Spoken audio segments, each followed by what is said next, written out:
جو عسکریت پسند گروہ ہیں ان کو اکسانے میں اپنا کردار کو باضابطہ طور پر تسلیم بھی کیا۔ ترکی نے دعویٰ کیا کہ اس نے ابتدائی طور پر محدود کارروائیوں کی کوشش کی، لیکن روسی فضائی حملوں کی وجہ سے اس نے اپنی شمولیت کو بڑھا دیا ہے۔ ابھی یہ خبر بھی سامنے ہے کہ Turkey says Syrian rebel assault near Aleppo is a limited operation. Turkish security sources say the operation seeks to restore the internal border to 2019 de-escalation zone deal, but Ankara tried to avoid it. مطلب یہ انہوں نے کھل کر بتا دیا، لیکن ان حملوں کے اندر جو ہلاکتیں رپورٹ ہوئی ہیں وہ میں نے آپ کے سامنے رکھ دیا۔ ابھی تک بتایا جا رہا ہے کہ 400 کے قریب جو ہے وہ ہلاکتیں ہو چکی ہیں۔ اور پھر دوسری جانب جو اسرائیل اور ترکی کی حمایت یافتہ یہ جو وہاں پر جو عسکریت پسند گروہ ہے، اس نے حلب شام کے اندر IRGC کے کمانڈر کو مار دیا ہے، اور یہ SNN کی جانب سے رپورٹ کیا گیا، جبکہ اس گروپ نے شام کے شمال مغربی حلب کے اندر حملہ کیا، اور ابھی تک ایران نے حلب میں عسکریت پسندوں کا مقابلہ کرنے کے لیے اپنی افواج کو مزید کمک نہیں کیا ہے۔ لیکن ایک طرف تو یہ معاملہ چل رہا ہے، دوسری طرف جو لبنان اور اسرائیل کے درمیان جو ایک سیز فائر کا معاملہ ہے، اور آباد کار اس وقت بھی جو ہے وہ بھرپور طریقے سے غصے کے اندر ہیں اسرائیل میں، کیونکہ ادھر سے لوگ جو ہے وہ بارڈر کی طرف تو جا رہے ہیں اور واپس اپنے گھروں کی طرف جو ان کے اپنے علاقے ہیں وہاں صدرن لبنان، اور لیکن ابھی دوسری جانب جو آباد کار سیٹلرز ہیں اسرائیل کے، وہ وہاں پر اپنے علاقوں میں واپس نہیں جا سکے، اور اس وقت تل ابیب میں احتجاج ہو رہا ہے، اور نتن یاہو کی حکومت سے غزہ میں جنگ ختم کرنے اور قیدیوں کے تبادلے کا معاہدہ کرنے کا مطالبہ زور پکڑ رہا ہے۔ ابھی اسرائیلی وزیراعظم نتن یاہو کی جانب سے کہا گیا کہ لبنان کے ساتھ جنگ بندی کے بارے میں بات کرتے ہوئے اس نے واضح کیا کہ ہم جنگ بندی کا فائدہ اٹھائیں گے، اور میں نے جنگ کے خاتمے کا نہیں کہا۔ اگر خاکہ کی خلاف ورزی ہوئی تو جو انہوں نے ایگریمنٹ کیا ہے اس کی خلاف ورزی ہوئی تو ہم بھرپور جنگ کی طرف دوبارہ سے چلے جائیں گے۔ لیکن یہاں ابھی وہی چیزیں نظر آ رہی ہیں کہ جو ایسکیلیشن ہے وہ رکنے کا نام نہیں لے رہی، حملے جو ہے وہ وائلیشن جو ہے وہ ہو رہی ہے، اور اسرائیلی وزیر برائے قومی سلامتی اتمار بن گویر کی جانب سے کہا گیا کہ لبنان کے ساتھ جنگ جاری رکھنا چاہتے ہیں اور غزہ سے رضاکارانہ ہجرت کو آگے بڑھانا چاہتے ہیں۔ میں وزیر اعظم سے کہتا ہوں کہ ہمیں باز نہیں آنا چاہیے۔ اب بھی جنگ بندی کے ان ابتدائی دنوں میں ہم بار بار اس کی خلاف ورزی کرتے ہیں اور کرتے دیکھ رہے ہیں۔ میں نے ایک وجہ سے معاہدے کے خلاف مخالفت کی اور کہا کہ ہمیں باز نہیں آنا چاہیے، خاص طور پر یہاں جنوب کے اندر ہمیں رکنا نہیں چاہیے، ہمیں مکمل فتح حاصل کرنے تک جاری رہنا چاہیے، حملے شروع رہنے چاہیے، اور ہمارے پاس کئی دہائیوں سے جو سکون لانے کا ایک تاریخی موقع ہے، ہمارے پاس جو فلسطینی مزاحمت کو ختم کرنے، ڈیٹرنٹس بحال کرنے، غزہ کی پٹی پر دوبارہ قبضہ کرنے اور اسرائیل کے دشمنوں کی رضاکارانہ ہجرت کو فروغ دینے کا ایک تاریخی موقع ہے۔ یہی وہ چیز ہے جو جنوب میں، جو نارتھ کے اندر دیر پا سکون لائے گا۔ لیکن یہاں پر جب یہ سارے کا سارا معاملہ چل رہا ہے تو لبنان میں جو فلسطینی مزاحمت کے نمائندے ہیں ڈاکٹر احمد عبد الہادی، ان کی جانب سے الجزیرہ کو انٹرویو دیتے ہوئے کہا گیا کہ حزب اللہ نے جنوبی لبنان پر فیلڈ کنٹرول حاصل کرنے کے اسرائیل کے منصوبوں کو جو ہے وہ ناکام کیا اور ایک اسٹریٹجک کامیابی حاصل کی ہے، جبکہ اسرائیلی حکومت کے اراکین نے لبنان میں جنگ بندی کے معاہدے کو اسرائیل کی ناکامی سمجھا ہے۔ لیکن غزہ میں جو اسرائیلی فوج ہے اس کی طرف سے روزانہ ہونے والے قتل عام کے باوجود فلسطینی مزاحمتی کارروائیاں جاری ہیں، اور غزہ میں مزاحمت نے اسرائیلی جرنیلوں کے منصوبے جو ہے وہ ناکام بنائے۔ لبنان کے اندر جنگ بندی کا معاہدہ غزہ میں بھی اس طرح کے معاہدے کی راہ ہموار کرے گا، یہ کر سکتا ہے۔ لیکن دوسری جانب جو الیکٹرانک گیم ہے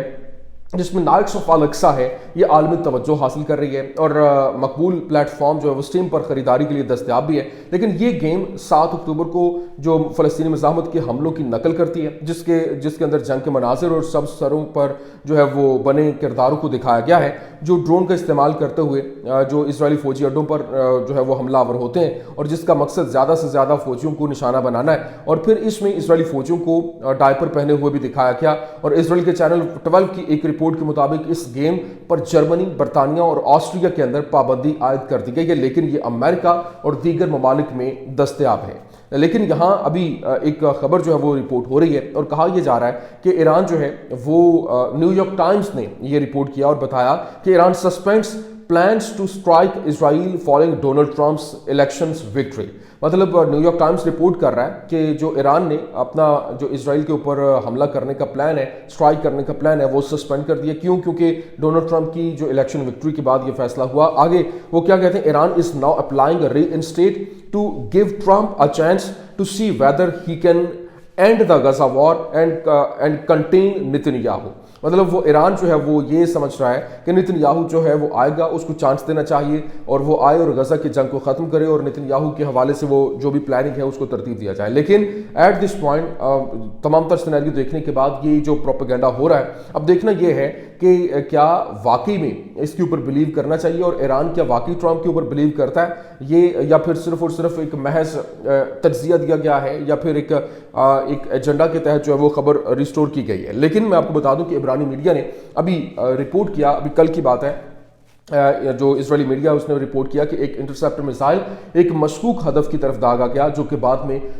پرندہ ہونے کا انکشاف ہوا کہ وہ ان کو لگا کہ کوئی ڈرون ہے اور انہوں نے جب نشانہ بنایا تو پتہ چلا وہ تو ایک پرندہ تھا۔ ہم نہیں جانتے کہ اس سے زیادہ شرمناک چیز کیا ہے جسے چھپانا لبنان سے لانچ کیا گیا، یا پھر ایک پرندے کی وجہ سے $50,000 کا جو انٹرسیپٹر ہے وہ میزائل لانچ کیا گیا ہے۔ لیکن میں آپ کو بتا دوں کہ اس وقت جو سینیریو بن رہا ہے اور حالات کی نزاکت کو دیکھتے ہوئے جو سچویشن ہے وہ یکسر تبدیل ہے، اور صحافیوں کی نمائندگی کرنے والے جو یورپی فیڈریشن آف جرنلسٹ ہے اس میں تقریباً 3,20,000 جو جرنلسٹ ہیں انہوں نے اعلان کیا کہ وہ ایکس پر پوسٹ کرنا اب بند کر دیں گے۔ ایک چیز یہ بھی ہے کہ اب جو پروپیگنڈا ہے وہ کم سے کم ہوگا، لیکن دوسری جانب جو رات گئے ایک حملہ ہوا اور بالخصوص جو یوکرین کی جانب سے ابھی حملہ کیا گیا اور ڈرونز کے ساتھ اٹیک کیا گیا، وہاں پر جو اس کو نشانہ لیتے ہوئے آئل ڈیپو کو روسی اور مختلف ان کے علاقوں کے اندر جب حملہ ہوا تو اس میں جو ان کے نشانے تھے وہ ڈائریکٹلی ہٹ کرتے ہوئے دکھائی دی اور آئل ڈیپو کو آگ لگ گئی، کیونکہ اس سے پہلے روس کی جانب سے بھی حملہ کیا گیا تھا اور ان کے انرجی سیکٹر کو نشانہ بنایا گیا تھا۔ اب یہ جنگ مزید خطرناک موڑ اختیار کرتی ہوئی دکھائی دے رہی ہے، اور اب باقاعدہ طور پر جو وہاں پر پیوٹن کی جانب سے اعلان کیا گیا ہے کہ اب وہ جو ان کا اس نے کیونکہ خطاب بھی کیا اور خطاب کے دوران اس نے واضح کیا کہ ابھی جو اس کا آرسینک جو میزائل ہے وہ جناب والا ایک بڑا خطرناک قسم کا جو ہے وہ میزائل ہے۔ اس نے کہا کہ یہ 4,000 ڈگری سیلسیس تک جو اس کی ہیٹ ہوتی ہے، اور سورج کی اگر بات کریں سورج کی جو ہیٹ ہے وہ 5500 ڈگری سیلسیس تک ہے، مطلب اس کی بالکل لگ بھگ ہے۔ اور یہاں پر بتایا گیا کہ سورج کی سطح کا تقریباً 5500 ہے، اور جو آرسینک ہیڈ ہے وار ہیڈ ہے وہ 4,000 ڈگری سیلسیس سے زیادہ گرم ہے، اور جیٹ انجن جو ہوتا ہے وہ جدید جیٹ انجن کمبینیشن جو ہے وہ 1500 ڈگری سیلسیس اور 2000 ڈگری سیلسیس کے درمیان کام کرتے ہیں، جبکہ یہ جو ہے وہ کسی بھی لوہے کو پگھلانے کے لیے مطلب جو جب لوہے کو اگر پگھلایا جاتا ہے تو وہ 4,000 ڈگری کیا وہ تقریباً 500 ڈگری سیلسیس کے اوپر جو ہے وہ پگھل جاتا ہے۔ باقی آپ دیکھیں کہ اگر یہ جو بنکر بسٹرز ہیں وہ ایک کہہ لیں کہ نیوکلیئر ویپن سے بچنے کے لیے اس نے کہا کہ یہ ان کو بھی تباہ کرنے کی صلاحیت رکھتا ہے، تو اگر اب یہ ہوتا ہے تو میں یہ نہیں دیکھوں گا کہ کیا معاملات ہو رہے ہیں، کیسے ہو رہے ہیں، کون کر رہا ہے، کیا نہیں کر رہا، میں ڈائریکٹلی اگر نیوکلیئر جو ایک ہتھیار ہے وہ یوکرین تک پہنچائے گئے تو میرا یہ حملہ ڈائریکٹلی پھر اس کے اوپر ہوگا اور پورے کا پورا یوکرین جو ہے وہ اس کا نشانہ ہوگا۔ تو یہ اس وقت یوں کہہ لیں کہ حالات مزید جو ہے وہ خطرناک ہوتے جا رہے ہیں اور خطرناک صورتحال اختیار کرتے جا رہے ہیں، جو کہ پوائنٹ آف نو ریٹرن پہ پہنچتے ہوئے دکھائی دے رہے ہیں۔ یہ کچھ اہم ترین اپڈیٹس تھیں، میں نے کہا آپ کے سامنے رکھتے ہیں۔ امید کرتے ہیں ویڈیو آپ کو پسند آئی ہوگی، پسند آنے کی صورت میں لائک کیجیے، شیئر کیجیے اور ہمارے چینل کو سبسکرائب کرنا مت بھولیے گا۔ شکریہ۔